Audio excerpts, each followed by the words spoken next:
Good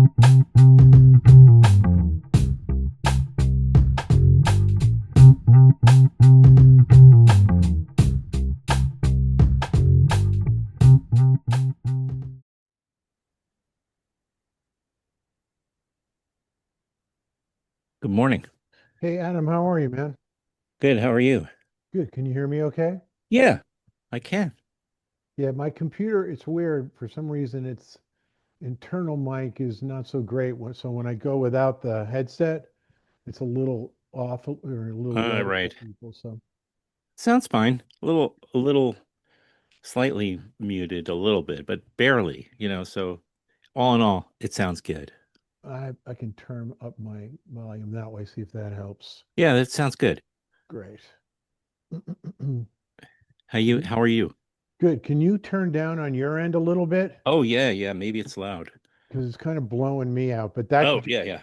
I use it for like this morning since I was like delayed getting in. I work at the radio station WKZE, and oh yeah. we've recently moved to this new platform where we can now actually do the radio, do our breaks, remote, like from home, even just using this Wow. thing. Yeah, it's Incredible. amazing. It's a game changer for us. Like we have one guy who's the morning drive guy who lives in Phoenicia, That's pretty far and it's from like Red during the Hook. middle of a wind, like a blizzard, and he's supposed to driving in the middle of the winter to the station in his Toyota Camry or whatever it is, and it's like a blizzard out there. It's 6 in the morning. Yeah. And it's like he's taking his life in his hands every time. So now he doesn't have to do it anymore. It's just incredible. I mean, we've kind of caught up there to to current technology. Every other radio station's probably been able to do.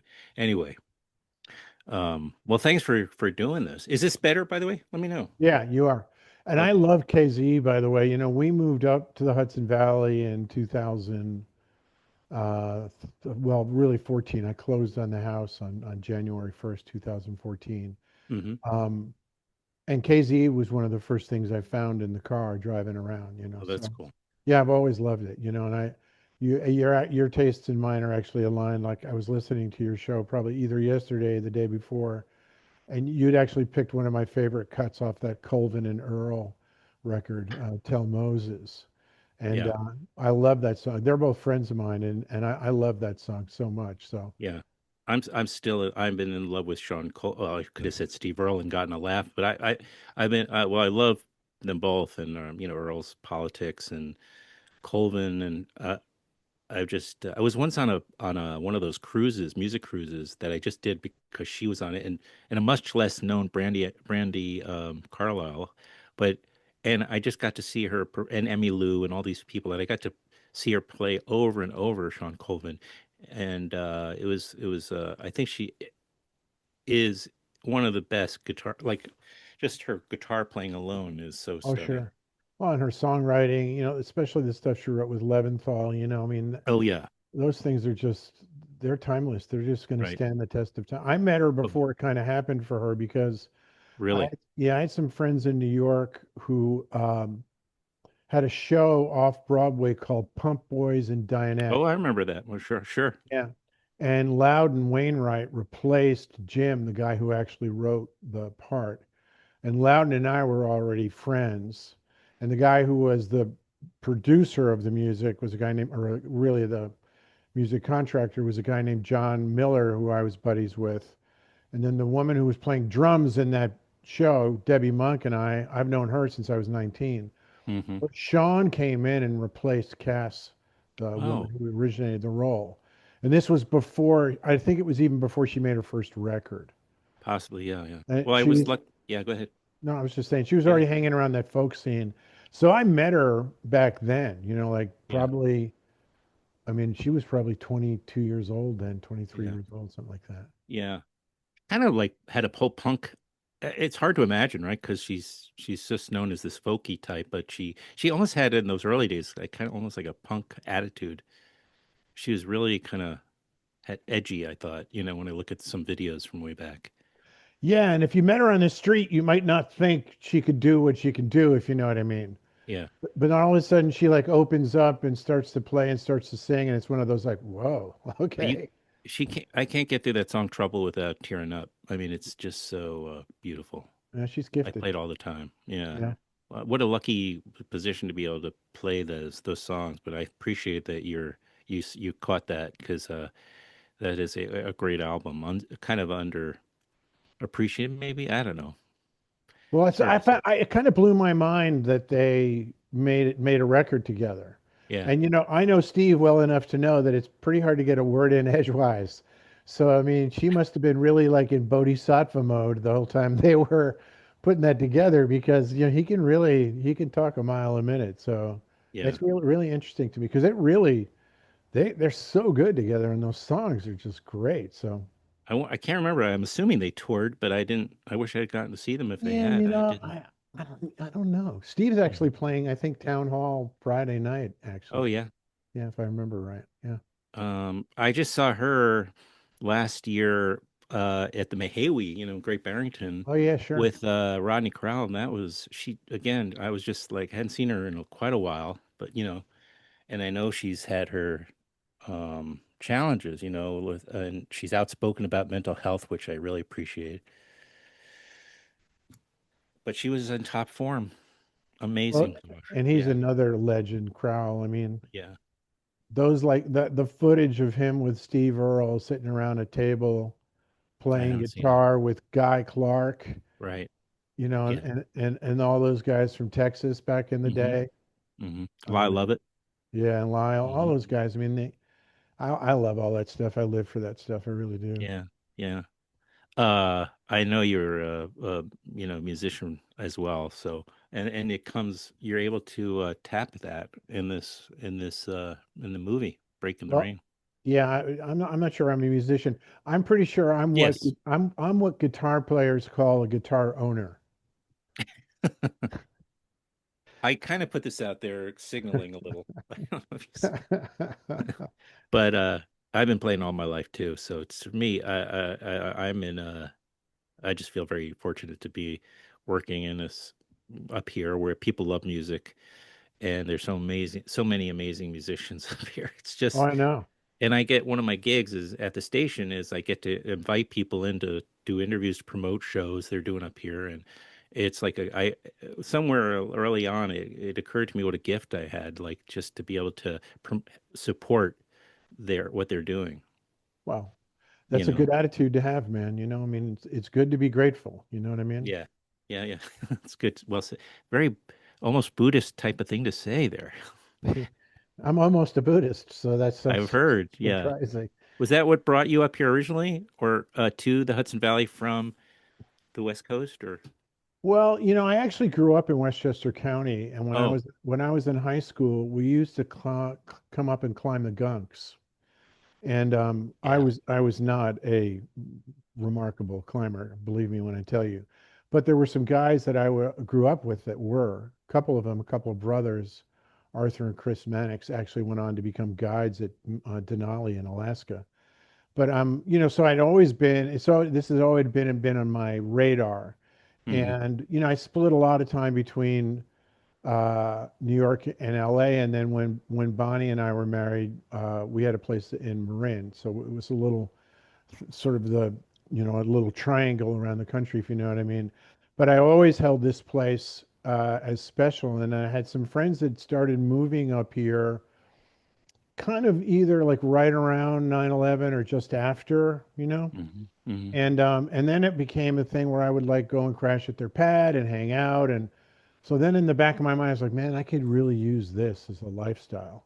And I'm still in touch with my pretty much one of my first agents, the guy that I actually signed with in '77 when I was young. And his name is Todd Smith. And he used to be at CAA, at Creative Artists, when they first started. And we're still in touch. And the last time I talked to him, he said, you should really live in LA. And I was like, absolutely not. There's no way. Hmm. And I sent him a picture of like an ordinary sunrise of my place. And I can see the Shawangunk Range from the north, like the other side of the range. I see the Mohonk Preserve from where I Yeah, live. sure, sure. So Yeah. every morning, the sunrise is like a postcard. Yeah. And I sent him a picture and I said, this is my ordinary sunset every morning. If you think I'm moving to LA, you're out of your mind. Besides the fact that I've had some great jobs as an actor since I've been up here. So, Yeah, I noticed. Uh, yeah, well, I grew up there's a vibration right exactly where you're talking about. There's a almost like a gothic vibe I get sometimes driving around that part of Ulster County, and I grew up going to summer camp in the '70s, right by there, right in Wallkill. oh, I was a city kid, and but this is always I've always been drawn up here. So finally, at like 50, whatever my age was, 57, 58, I just finally did it. And I finally, if I now, not now, never was my state of mind. And I moved up finally up to these parts. And it's been the best thing I ever did. One of the best things I ever did, for well, sure. yeah. And I was certainly a New Yorker and I still feel that way. I can still, flip the switch on my New Yorker head whenever I'm down there working. But one Hmm. of the things my wife and I found out is that since we've both moved here, we've both done plays in the city, and it's quite manageable. There's Hmm. really Yeah, sure. not that big a hassle. You take the bus in from New Paltz, you're out at Hmm. Port Authority. Hmm. She was doing at the time a play at Playwrights Horizon, so she could walk to the theater from there. And I had a blast doing the thing I did at Cherry Lane. So yeah, we Yeah. really love it. What was it that you did at Cherry Lane? There's a playwright named Charles Mee. Everybody calls him Chuck Mee, and his play was called First Love, and it was the second production that was done there, and it was a two-hander, more or Hmm. less. There was a kind of sort of sprite-like character that sort of hovered around the play, but she didn't have much to say or do. Although a wonderful young actress, Taylor Harvey, did the part, and she was great. But Angelina Fiordalesi, who was at the time the artistic director of Cherry Lane and had been for 20 years, she's also an actor. So she and I did the two-hander. And it's this odd piece about people in their 60s falling in love for the first time. And it has this not quite magic realism, but this sort of accelerated time where on one page their relationship could advance 8 months, if you know what I mean. Hmm. So it's this kind of, I don't think abstract's the right word, but it's not a standard narrative. And his writing is, it's very much in the realm of poetry. He writes in line breaks the way poets do. He doesn't write standard dialogue. Right. And he's prolific, and he really gets the Greeks. He understands all the Greek plays, and is sort of draws on them, and sometimes writes direct, sort of interpretations of some of those classics. Hmm. So I had a blast doing that. And then my wife was doing this thing called The Christians, which is this playwright Lucas Nath's work. And she won an Obie Award for that. Lucas just had a translation of Tartuffe that was up at the New York Theater Workshop with Matthew Broderick, actually. Oh, wow. And Okay. he's a Oh, really yeah. interesting, yeah, Hmm. he's a really interesting New York writer, Hmm. Lucas. He's really interesting to sort of I got in, if you know what I mean, or I started appreciating him when he was fairly young. So Yeah, I guess I've fallen out of sync with theater in New York, whereas for so long I was so, at least knew what was going on, well, when you're not Uh, there, you it's do, hard. Yeah, yeah, yeah, you're unplugged. You're yeah, not seeing right. the same things. Yeah, yeah, yeah, for sure. Um, well, it sounds like, yeah, you've really made kind of found the balance, at least at the moment, right? Well, I mean, it's a work. I'm always a work in progress. I don't Yeah, think I'm finished, if you know what I mean. yeah, yeah. Well, So, that's good. I yeah. mean, that's a danger if you do. Yeah, I mean, The I'm first. still trying to learn, still trying to Hmm. appreciate things, trying to stay humble, which I can assure you as an actor is not my strong suit, So I try the Oh yeah. Well, I remember, and I'm not putting you on the spot, but I was, I kind of, at working with the Woodstock Film Festival, one of my other little gigs, and I remember just sort of, I saw the film, Break in the Rain, which we can talk about a little bit, sure, and I, pride myself to some degree on like being prepared, like, and then, but I realized when we got up on the stage there at the Colony, which was so packed that night. I mean, I'd never seen Colony packed like that before. Yeah, Um, that was fun, wasn't it? Because it was it really, was. it was Yeah. standing room only, and it was such, and they were so appreciative, and they were probably the exact right audience. I think the median age in there was probably 50-ish. There were enough Yeah. older people there to kind of get the vibe off the movie about the certain aspects of aging and things. And then I thought that the band was really amazing. Oh Those yeah. are that bass player, by the way, is the guy I was talking about who introduced me to Sean all those years ago, John Hamm. Oh.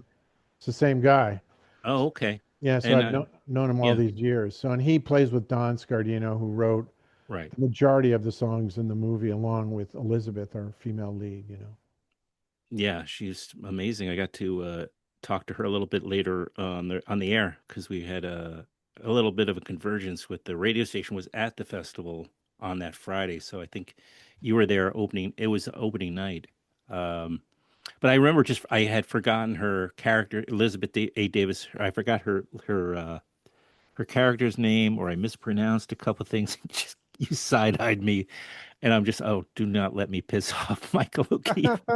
It's not the way I want to start this. And then the worst feeling was when I realized I don't know what the deal with the audience award, and I keep bringing that up, but because I'm just like OCD about it. But like I just didn't know what the situation was, and that was so important for the a film that like at a festival at that stage of a life when an independent film like A Break in the Rain is hitting the film festival circuit.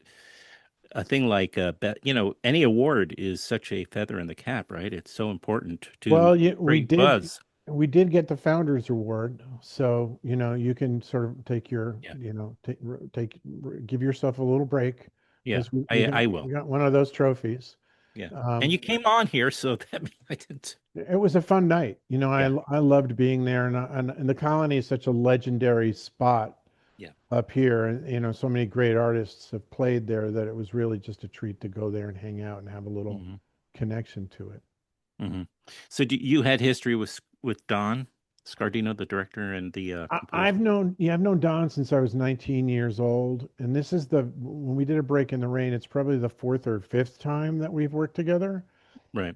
And one of the nicer things he and I did was the national tour of A Few Good Men, because he had directed the play on Broadway, and they asked him to direct the national tour, and I came in to do the role of Kaffee, which was the role that Tom Cruise played in the movie, and the role Tom Hulce originated in the Broadway production. Oh, is that right?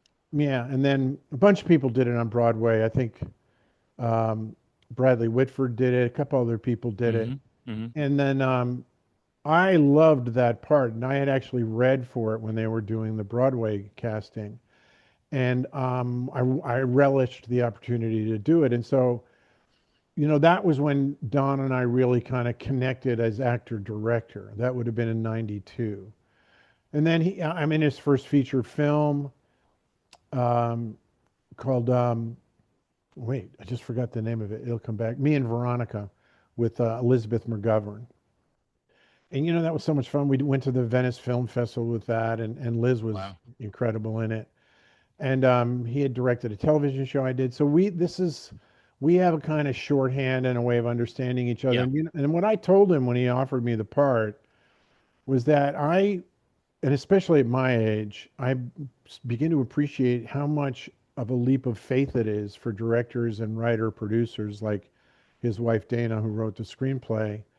What a leap of faith it is for them to give you a part like that. They're really saying, here's our, labor of love that we've been bringing to life for about 5 or 6 years. We want you to be the guy and bring it home for us. And that's huge.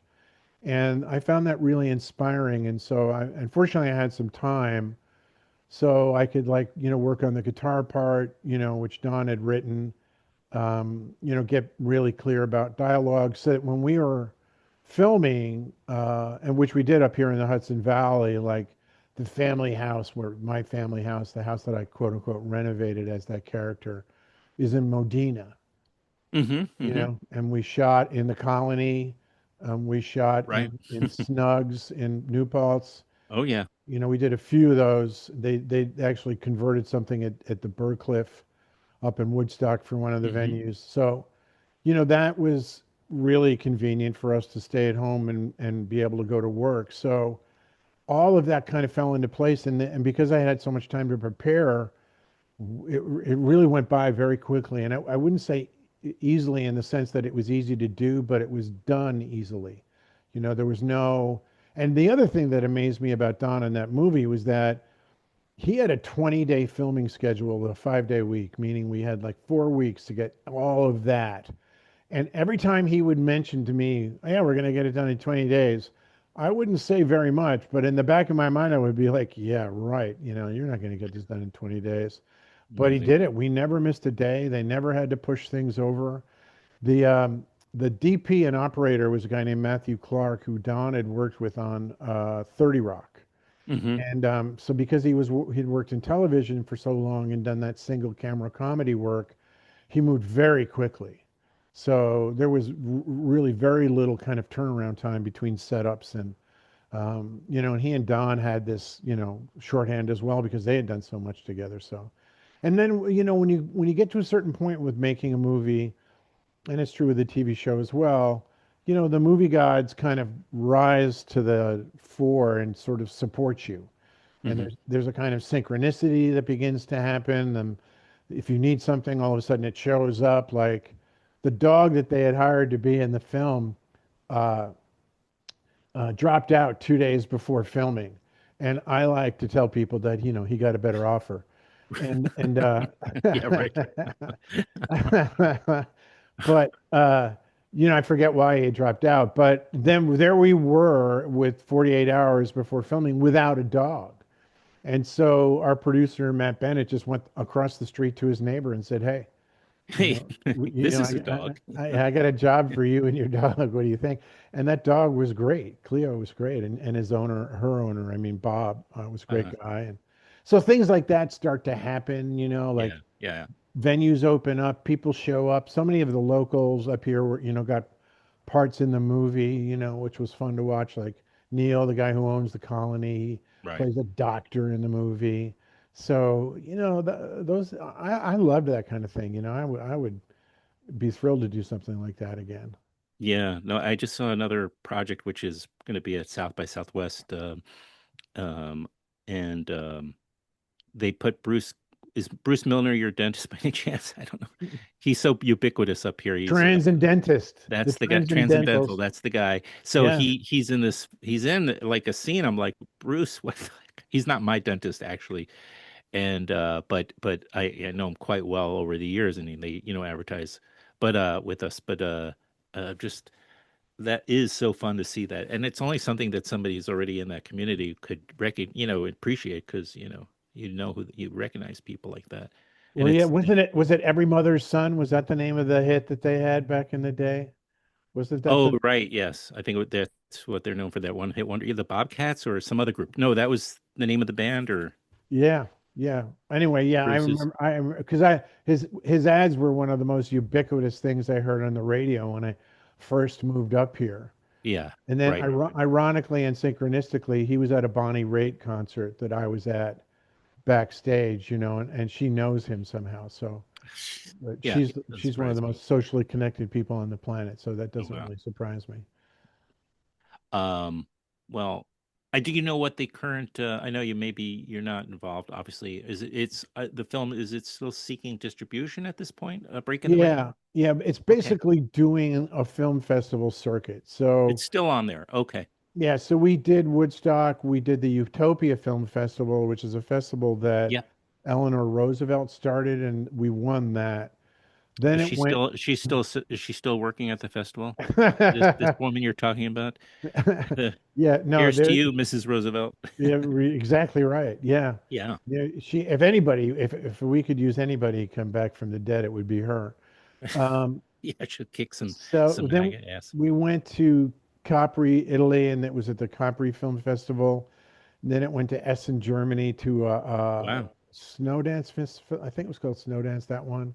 It just played Sedona Film Festival Mhm. and a festival in LA called the Golden Gate Festival, which screened it at Grauman's Chinese, which I was kind Oh, of I was kind of peeved that I couldn't make it out there, but I didn't make that one. But I did go to Capri, so that was a lot of fun. Fun, my Well, wife yeah, went that's over then there. that's not too bad, not too Yeah, shabby. But so that wait, there's a Golden Gate Festival in LA and not in San Francisco? yeah, exactly. Or maybe it goes Okay. in both cities. Who knows? But Right. that LA is such. There's I think there's another LA Independent Film Festival. I had to There film in years was. ago.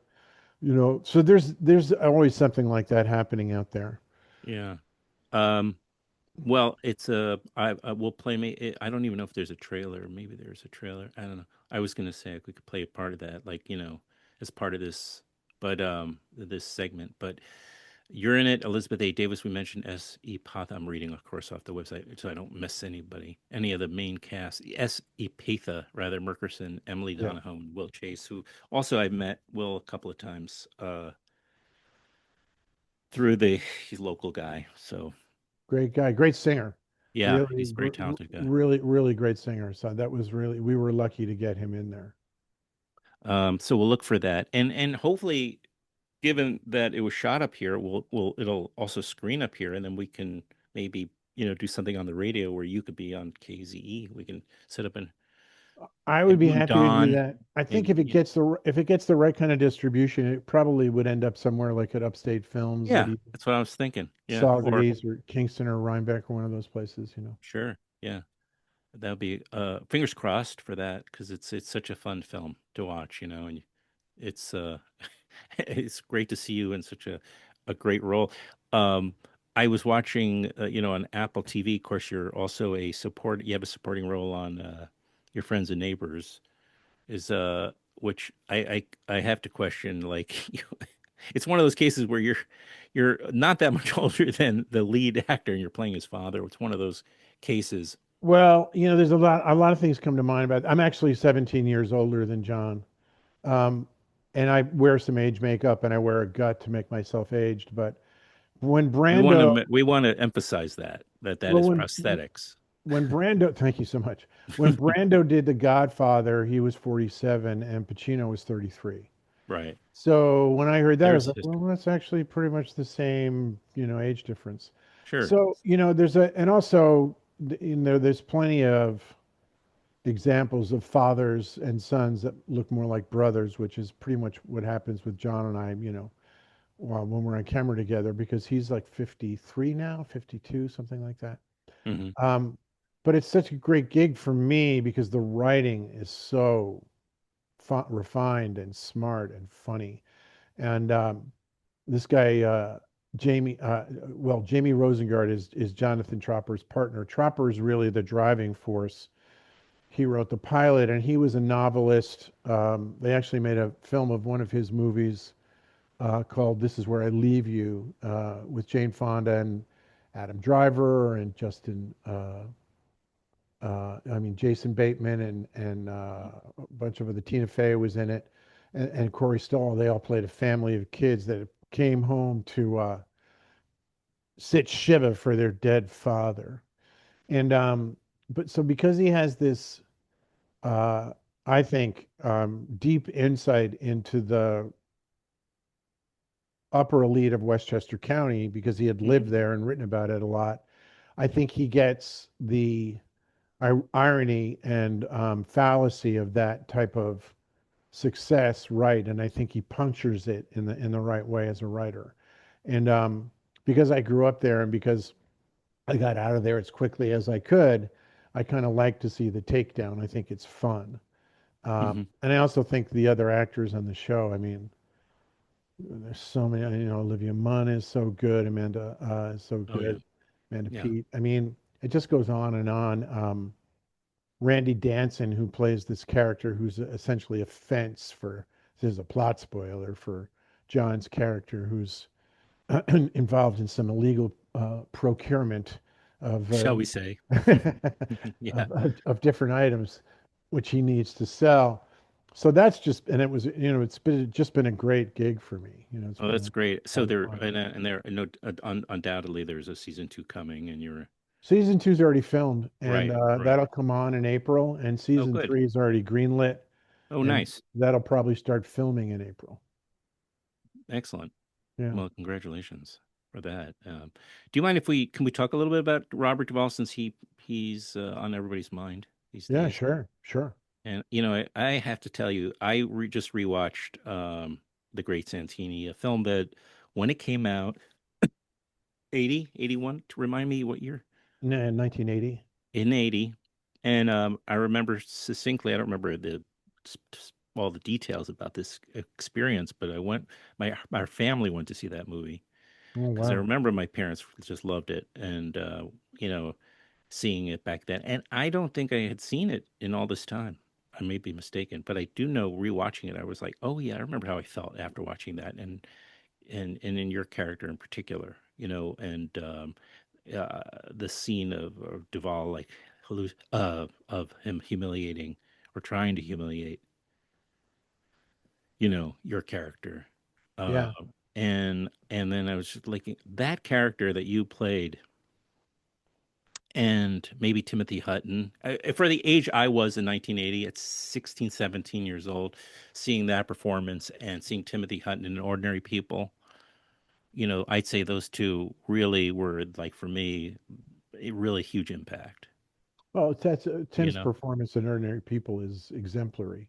yeah, And he embodied so much of the vulnerability and fragility and frustration and bewilderment that that character required. He was Connie, wonderful in yeah, that part.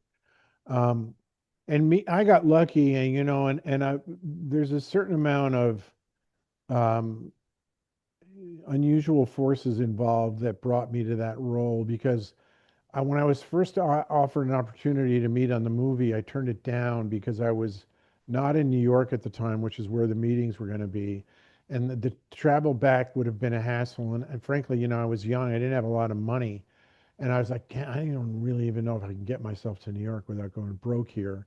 So I said no. And then I ended up in LA and I was working like, in television, guest starring parts or oh something, right, sure, and the opportunity to audition came up again. And so I said, yeah. And I ended up being either the last or second to last person that Louis Carlino, the director, saw. So for hmm some reason, that part stayed available for me, in the Akashic records of parts. It was kind of waiting for me to show hmm up, as it were. And then I screen tested, and then that worked out.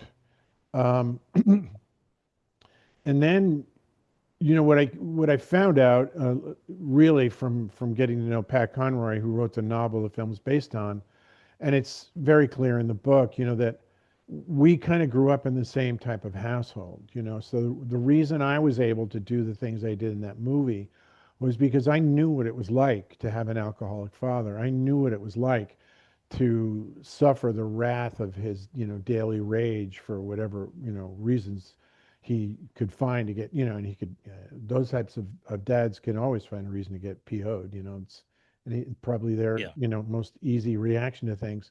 And so, because I had trained and, already been working as an actor for about 7 or 8 years prior to doing that movie, I had enough experience and enough, innate cockiness to think that I could go toe to toe with Duvall. And, fortunately, it worked out that way. And he was incredibly uh, supportive and fun to be with. And of course, he was way up on my list. When I did the movie, I'd already seen The Godfather and Apocalypse Now, and To Kill a Mockingbird. I was very much aware who he was, and hmm he was already as a young actor for us, for my generation. We already considered him legendary, and the yeah, 70s weren't even over yet. right, right, Because we made it in 78. And actually, Carl Reiner was one of the reasons the film got distributed because initially Orion, which was the distribution company, had given it up, and they weren't going to give it a theatrical theatrical distribution, and they had sold it to a very early version of HBO, and they had also put it on airplanes. And Reiner saw it on an airplane, really, and then he called Mike Medavoy, who was running Orion, hmm and he said, "You're making a huge mistake. This movie needs to go out in the theaters because Robert Duvall is, unbelievable." And of course, it was his first Oscar nomination for a leading actor. which I think led directly to him, being able to land the Oscar on Tender Mercies. So I Hmm. have nothing but, praise for him. And, I've said this before, but, I owe him the kind of debt you can never really fully repay. You know, Except for maybe doing it for another younger actor, perhaps. that would be a good way to turn it around and pay it back, if I got an opportunity to do something like that. And certainly I've talked to a lot of younger actors, who I've worked with. Chloe Moritz comes to mind, about remembering that, you're not shouldering the whole thing. You're not, this is all on you. We're here. We're all here. We're all part of it. We all have something to do. We're all here to support you and make sure that, you can do what you need to do. Because as an actor, one of the mistakes you make is you can think you have to do the whole thing on yourself, and you don't. I mean, you don't do all the heavy lifting. You got to show up with your stuff, but there's a lot of support there for you. Certainly Duvall was like that.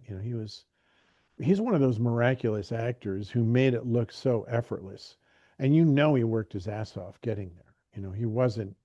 He never coasted. He never was vain enough to think he knew what he was going to do before he did it. And once he got an offer, then he became, if not an expert on whatever he was going to do, delved really, really deeply into whatever that was, so that when he got on camera, he had no doubt about what the parameters were, and he was, strong enough and sturdy enough to fill them.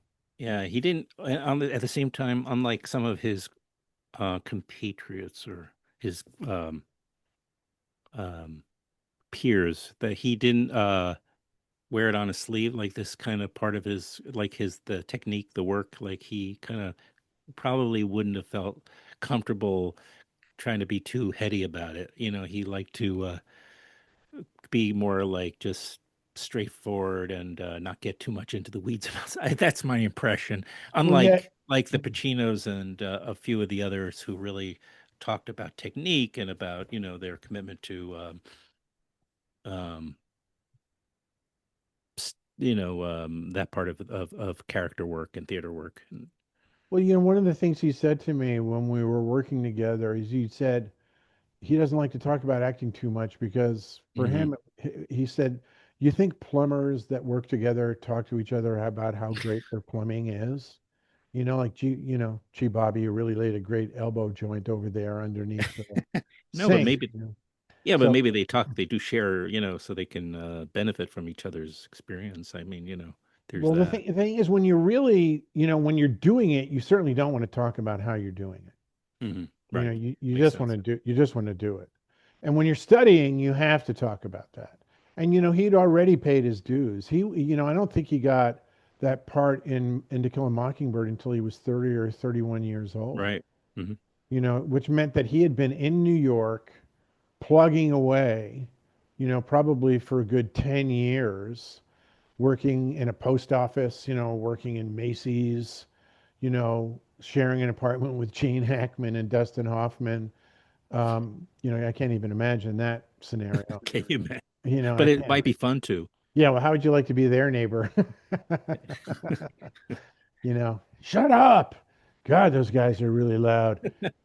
I mean, and so like landing that part in To Kill a Mockingbird, I think led to him getting a lot of TV work, and he did a lot of westerns.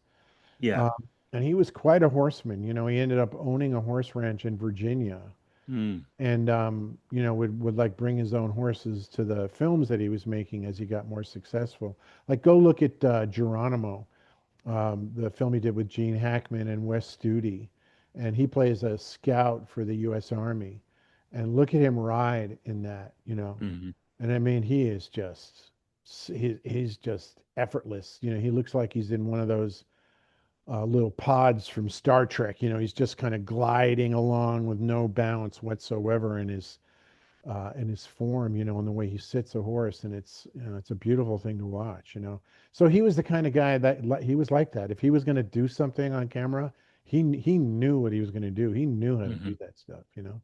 Yeah. Did he understand, or did you maybe you were too young at the time when you made the Great Santini. Did that because you mentioned this already that you had stuff like that going on that you could relate to at home. And I don't know if you shared that with Robert Duvall or. We never really talked about that, and, Mm, and the reason we bonded and the reason it worked, I think, or one of the kind of sparks that set it up and to get, really lit and to have a good trajectory was that on the eighth or ninth day of filming, we had to do the very demanding scene, the most demanding scene that I had, which was the confrontation with Bull Meacham, his character, my father's character, after my friend Toomer is killed by the rednecks. yeah, And Ben is Sam receiving, Shaw or yeah, Stan Shaw. yeah, Stan Shaw, and then Amazing. David Keith was playing Red Pettis, the Right. redneck guy. And we hadn't really done anything very demanding up until then, because it was a feature film. We had to do things like drive down Main Street for the first time, pull up to the house for the first time, go into your bedroom for the first time. So there was all these, Hmm. get acquainted with the locale, establish the location shots. Really nothing, I really had not to do, that much to do that was demanding the first 9 days or so. And then the first thing up was that scene, and it was a night shoot. And we got it, and I brought it, and I was very, very much into the moment, and he got that. And he, when it was done, it was dawn, and we were finished, and we were wrapping up to go back to our respective, hotels or whatever. And he came over and he just started shaking my hand, and he didn't say anything. And he just kept shaking my hand over and looking at me and shaking my hand and looking at me and shaking my, and he didn't say goodbye. And he didn't say good job, and he didn't say, hey, this is really going to be fun. He didn't say anything. He just kept shaking my hand and looking at me. And I could tell that he was really, that we were in sync and that he knew that I was going to be able to hit back whatever, shot, as it were, he was going to make in this little tennis match that he and I were going to play. And and from then on, it was on. We just did it. And that set me free because I knew exactly what he meant by not saying anything and just coming over and doing that gesture. It was so clear to me what he was wanting to communicate to me. And because I got it as, deeply as I did, it really inspired me. And then I remember going back to the hotel thinking, holy shit, man, it's going to be me and Robert Duvall and this is going to work. And it's, Pretty awesome. Yeah. well, as a kid, because you never know, you're cocky enough to think you can do it, but really, you don't really know until you get there. And then you open up your mouth and you go, oh God, oops, this is not right. But if Hmm. you open up your mouth and you're landing it, you're like, oh, this is great. This is going to be great. Let's go. And it's fun. Um, maybe a big burn. Seems like Duvall understood on some level. Maybe it may wasn't even conscious, but that words can just kind of get in the way of communicating sometimes. Like words, we just use them to, you know, get it, try to figure, to intellectualize, and he words kind of wouldn't have suited him at that moment. It might have been not relayed the right message that he was trying to share with you. You Well, in know. that regard, acting and Zen have very kind of similar Mm, frameworks, and the whole thing of a Zen practitioner is nobody wants to hear you describe the Buddha. Nobody wants to hear you describe your breakthrough. Nobody's interested. They want to see you demonstrate. mm-hmm, mm-hmm. How do you demonstrate that you've had a Good way of putting it. a realization experience? And acting is very similar. Nobody wants to hear, particularly hear how you think about it. There's times in rehearsal where it's good to talk about certain things and establish the world of the piece. And and a lot of that's the director's job, and the actors can have a lot to contribute about that, especially if you want to personalize things. Um, but the time for that on film is very limited unless you have rehearsal time set aside. In theater, it's different. You got 4, 5, 6 weeks to sit around in a room and talk about it, and that time is built in for that time to theorize and extemporaneously expound on what it is you think and feel about the world of the piece. But when you're doing a movie, especially a TV show, there's not a whole lot of time for that. You got to show up, like game ready. Like they're pulling you in off the bench. You know, uh, it's there's a great basketball analogy for guys that are sitting on the bench, which is be ready. You know, because if you aren't, and like the starting point guard gets hurt, and they point to you and put you in the game, man, that's it. That's your chance, and so Yeah. Yeah. you better be ready. And That's, acting's a lot like that because especially filmmaking, you don't really know what time of the day you're going to do what you have to do. They finally get around to like, all the machinery of putting a film together and TV show together, the huge number of people and equipment and time and the cinematography and lighting, that all has to happen. And then they go to you and say, now, you're on. So if you're not ready, you're going to be in a lot of trouble. hmm hmm And believe me, I tell you, I've been not ready, so I know. I learned the hard way. I didn't, wake up an actor, if you know what I mean. I had to Sure, really sure. pay my dues one way or the other. Yeah. So, well, thank you for sharing all that and giving me some time today. Um, and when we'll say when a break in the rain comes to the Hudson Valley, we'll figure out how to promote it together, maybe. Along with, I'd love to. Don was fantastic. Elizabeth, it's a great group of people in Yeah, the we want to Hudson get Valley. everybody. I would love to see, and it'd be easy enough to get them up from the city, like you say, I think when it happens here is the right way to hmm look at it because hmm I think the It's too film. local not to happen here. Well, I think the film will have its audience, and I think people will find it, and I think the right distributor will come along, and somebody who sees it for what it is and Right. likes the values that it kind of explores, and the performances that are there, which some of which are pretty good. So, I agree. but anyway, man, I'll Yeah. be catching you on the radio in the Oh, meantime. So, thank you. Yeah, please. And if you have a request, excuse me, if you have a request, you can always reach me and I'll sure. play Sean or Steve Earle or anybody you want, Bonnie. I don't know. Be Uh, careful what you wish. I'll just start emailing those requests in. do it. But Do I it. think I think we do have pretty much similar music tastes because every time I catch your show in the afternoon, I'm like, man, that's a great tune. I like that tune. Oh, good. Yeah. Or I've if I been haven't I've been heard it, enjoying. I like getting Yeah. turned on to it. Oh, that's good. Yeah, I just been enjoying bringing a lot of my own musical taste. And we have a music director, and he generally populates the next day or whatever, the next couple of days of music in there. But then I go in and I, muck it all up and I'll swap stuff out with stuff I'm listening to. And if you have a recommendation, stuff you want me to hear, I'd love to. Please, Cool.